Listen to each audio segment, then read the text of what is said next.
Item number 11A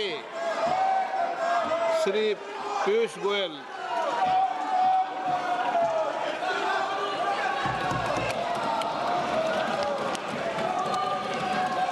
माननीय speaker महोदय, जैसा कि सदन के माननीय सदस्यों को ज्ञात होगा, प्रधानमंत्री माननीय श्री नरेंद्र मोदी जी की फरवरी 2025 में अमेरिका यात्रा के बाद से भारत और अमेरिका एक संतुलित और पारस्परिक रूप से लाभकारी द्विपक्षीय व्यापार समझौते का संपन्न करने के उद्देश्य से नियमित रूप से चर्चा करते रहे हैं। इसी को ध्यान में रखते हुए दोनों पक्ष के वार्ताकारों ने पिछले एक वर्ष में विभिन्न स्तरों पर गहन बातचीत की है। दोनों पक्षों के महत्वपूर्ण और विविध हितों को देखते हुए यह स्वाभाविक है कि दोनों पक्ष अपनी अपनी अर्थव्यवस्थाओं के महत्वपूर्ण और संवेदनशील क्षेत्रों की रक्षा करते हुए सर्वोत्तम संभव परिणाम सुनिश्चित करना चाहेंगे।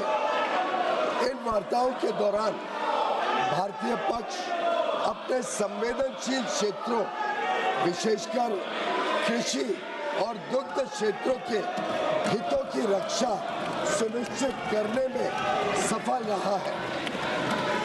अमेरिकी पक्ष के भी कुछ ऐसे क्षेत्र थे जो उनके दृष्टिकोण से संवेदनशील थे।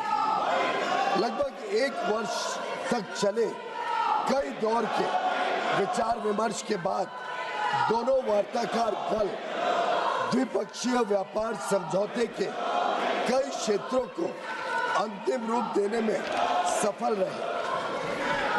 2 फरवरी 2026 को प्रधानमंत्री जी और अमेरिकी राष्ट्रपति डोनाल्ड ट्रंप ने द्विपक्षीय और अंतर्राष्ट्रीय महत्व के कई मुद्दों पर फोन पर चर्चा की। इसके बाद राष्ट्रपति ट्रंप ने अमेरिका को किए जाने वाले भारतीय निर्यात की दर घटाकर 18% करने की घोषणा की।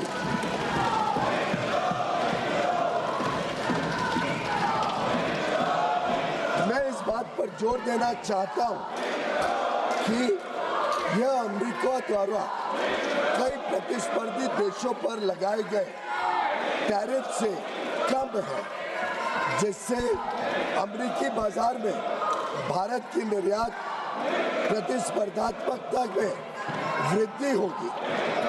यह समझौता भारतीय निर्यातकों को विशेष रूप से श्रम प्रधान क्षेत्रों और विनिर्माण में महत्वपूर्ण तुलनात्मक लाभ भी प्रदान करता है।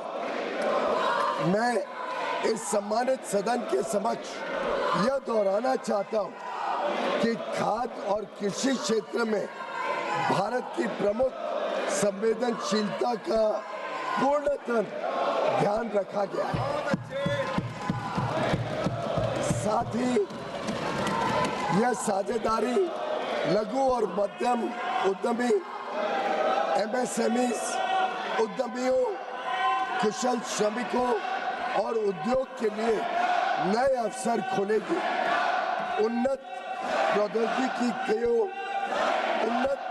प्रौद्योगिकियों तक पहुंच का सुगम बनाएगी और भारत के make in India for the world, design in India for the world और innovate in India for the world के दृष्टिकोण को साकार करने में सहायक होगी। यह ऐतिहासिक ढांचागत समझौता भारत अमेरिका संबंधों को मजबूत करने और विकसित भारत 2047 की दिशा में हमारी यात्रा को आगे बढ़ाने की दिशा में एक महत्वपूर्ण कदम है और यह दुनिया के 2 सबसे बड़े लोकतांत्रिक देशों के बीच मजबूत जुड़ाव को भी दर्शाता है। जो स्वाभाविक साझेदार है और साझा समृद्धि के लिए मिलकर काम कर रहे हैं। मैं माननीय सदस्यों को सूचित करना चाहता हूं कि आगे की कार्रवाई के संदर्भ में दोनों पक्ष व्यापार समझौते से संबंधित आवश्यक तकनीकी प्रक्रियाओं को पूरा करने और कागजी कार्रवाई को अंतिम रूप देने के लिए मिलकर काम करेंगे ताकि इसकी पूरी क्षमता का शीघ्रता से लाभ उठाया जा सके। समझौते की विस्तृत रूपरेखा इन प्रक्रियाओं के समापन के पश्चात तुरंत घोषित की जाएगी। माननीय सदस्यों को भारत के ऊर्जा स्रोतों से संबंधित उन मुद्दों की जानकारी होगी जो इस समझौते पर हुई चर्चाओं के दौरान उठाए गए हैं। मैं स्पष्ट करना चाहता हूं, जैसा कि सरकार ने कई बार सार्वजनिक रूप से कहा है कि 140 करोड़ भारतीयों की ऊर्जा आवश्यकताओं की सुरक्षा सुनिश्चित करना सरकार की सर्वोत्तम प्राथमिकता है। वस्तुनिष्ठ बाजार स्थितियों और बदलते अंतर्राष्ट्रीय परिदृश्यों के अनुरूप ऊर्जा स्रोतों में विविधता लाना हमारी इस कार्यनीति का मूल आधार है। भारत की सभी कार्रवाइयां इसी बात को ध्यान में रखकर की जाती हैं। अतः मैं माननीय सदस्यों से इन मुद्दों को समुचित दृष्टिकोण से देखने का आग्रह करता हूं। दोनों देशों के बीच भावी व्यापार अवसरों के संदर्भ में माननीय सदस्यगण इस बात को समझेंगे कि भारत और अमेरिका काफी हद तक एक दूसरे की पूरक अर्थव्यवस्थाएं हैं। जैसे जैसे भारत विकसित भारत के पथ पर अग्रसर हो रहा है, हमें ऊर्जा, विमानन, डेटा केंद्र, परमाणु ऊर्जा आदि सहित कई क्षेत्रों में अपनी क्षमताओं को बढ़ाने की आवश्यकता होगी। अमेरिका इन क्षेत्रों में दुनिया का अग्रणी देश है, इसलिए हमारे लिए इन क्षेत्रों में व्यापार की संभावनाओं पर ध्यान केंद्रित करना स्वाभाविक है, जिससे न केवल हमारी खरीद में बल्कि हमारे अपने निर्यात में भी विस्तार होगा। हमारा अनुमान है कि तुलनात्मक लाभ के परिणाम स्वरूप कई क्षेत्रों में भारत का निर्यात अमेरिका में भी काफी बढ़ेगा।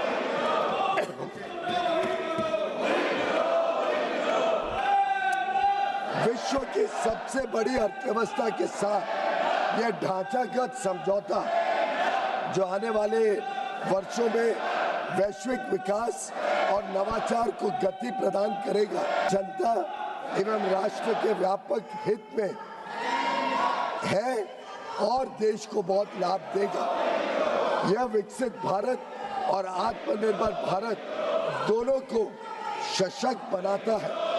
हम अपने देश के लिए माननीय प्रधानमंत्री जी के इस दृष्टिकोण को साकार करने की दिशा में निरंतर कार्य करते रहेंगे। धन्यवाद महोदय।